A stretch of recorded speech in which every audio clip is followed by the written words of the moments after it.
একদিন রাসূলুল্লাহ সাল্লাল্লাহু আলাইহি ওয়াসাল্লাম সাহাবীদের নিয়ে এক রাস্তা দিয়ে হাঁটছিলেন। তখন যেতে, যেতে এক কবরের পাশ দিয়ে তিনি যাচ্ছিলেন। যাওয়ার সময় হঠাৎ করে বেশ কিছু কবর দেখতে পেয়ে তিনি মোটামুটি স্বাভাবিকই ছিলেন। কিন্তু হঠাৎ করে একটি কবরের দিকে তাকিয়ে খুব বিষণ্ণ হয়ে গেল তার চেহারা।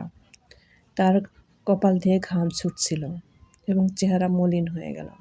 তখন সাহাবারা জিজ্ঞাসা করলেন, ইয়া রাসূলাল্লাহ, কি হয়েছে আপনার? তখন রাসূল সাল্লাল্লাহু আলাইহি ওয়াসাল্লাম বললেন, এই কবরের ভিতরে যে ব্যক্তি শুয়ে আছে তার উপর খুব আযাব হচ্ছে। প্রচণ্ড আযাব হচ্ছে। খুব ভয়ংকরভাবে আযাব হচ্ছে। উনি খুব কষ্ট পাইতে লাগলেন। তখন তিনি কবরের উপরে হাত রেখে আল্লাহ তাআলার কাছে প্রার্থনা করলেন। কিন্তু রাসূল সাল্লাল্লাহু আলাইহি ওয়াসাল্লামের দোয়া কবুল হলো না। তিনি বারবার বলতে লাগলেন, এখন কি করা যায়? আমার উম্মত কবরের ভিতরে শুয়ে যন্ত্রণায় কাতরাবে। আমি কিভাবে বাড়িতে গিয়ে ঘুমাবো? তখন রাসূল সাল্লাল্লাহু আলাইহি ওয়াসাল্লাম বললেন, যাও, তোমরা বাজারে যাও। বাজারে গিয়ে ঘোষণা দাও, এই কবরস্থানে যত কবরবাসী আছে সবাই যেন তার আত্মীয়রা এসে যার যার আত্মীয়র কবরের সামনে এসে দাঁড়ায়। সবাই সেই কবরস্থানে আসলো, এসে যার যার আত্মীয়র কবরের সামনে দাঁড়ালো। কিন্তু এই কবরের সামনে কেউ আসলো না।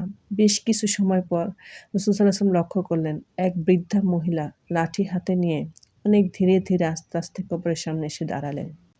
রাসূলুল্লাহ সাল্লাল্লাহু আলাইহি ওয়াসাল্লাম জিজ্ঞাসা করলেন, হে বৃদ্ধ মা, এই কবরের ব্যক্তি আপনার কি হয়? বৃদ্ধ মা বললেন, এটি আমার ছেলে। রাসূলুল্লাহ সাল্লাল্লাহু আলাইহি ওয়াসাল্লাম বললেন, আপনি কি জানেন আপনার ছেলের কবরে ভীষণ ভয়ানকভাবে আযাব হচ্ছে? বৃদ্ধা বললেন, আমার ছেলের কবরে আযাব হচ্ছে? আমি খুব খুশি হয়েছি। আমি খুব খুশি হয়েছি। আমি তো এটাই বরদোয়া করেছিলাম যেন আল্লাহ ওকে কবরে আযাব দেয়। তখন রাসূল সাল্লাল্লাহু আলাইহি ওয়াসাল্লাম বললেন, হে মা, আপনি এটা কি কথা বললেন? সাহাবারা সবাই হতভম্ব, এলাকাবাসী হতভম্ব। রাসূলুল্লাহ সাল্লাল্লাহু আলাইহি ওয়াসাল্লাম বললেন, হে মা, আপনি কেন এই অভিশাপ দিয়েছেন? তখন বৃদ্ধা মা বললেন, কারণ ও যখন গর্ভে ছিল তখন ওর বাবা মারা যায়।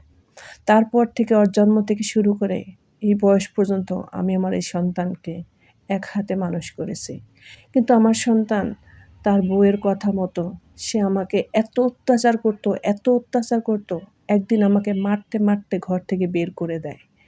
প্রচণ্ডভাবে আমাকে মারে, অত্যাচার করে। তখন আমি অভিশাপ দিয়েছিলাম, আল্লাহ যেন ওকে কবরে আযাব দেয়। কারণ কি, দুনিয়াতে আযাব দিলে আমি হয়তো সহ্য করতে পারবো না। কবরের আযাব দিলে তো আমি দেখব না। সেই অভিশাপ দিয়েছিলাম। তখন রাসূল সাল্লাল্লাহু আলাইহি ওয়াসাল্লাম অনেক অনুরোধ করলেন, হে মা, আপনার সন্তানের অনেক কষ্ট হচ্ছে। আপনি তাকে ক্ষমা করে দিন। কিন্তু তার মা কিছুতেই ক্ষমা করতেছিল না। মা বললেন, না, ও আমাকে যে কষ্ট দিয়েছে আমি ওকে কোনোদিন ক্ষমা করতে পারবো না।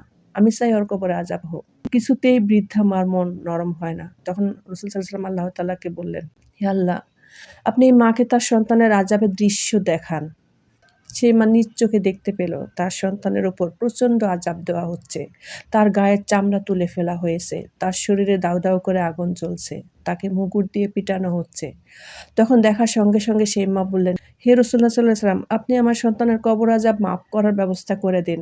ইয়া আল্লাহ, আপনি আমার সন্তানকে ক্ষমা করুন। আল্লাহ, আপনি আমার সন্তানকে ক্ষমা করুন। আমি চাই না আমার সন্তান এত কষ্ট করুক। তখন আল্লাহ তাআলা ওই ব্যক্তিকে ক্ষমা করে দিয়ে তার কবর আযাব মাফ করে দিলেন।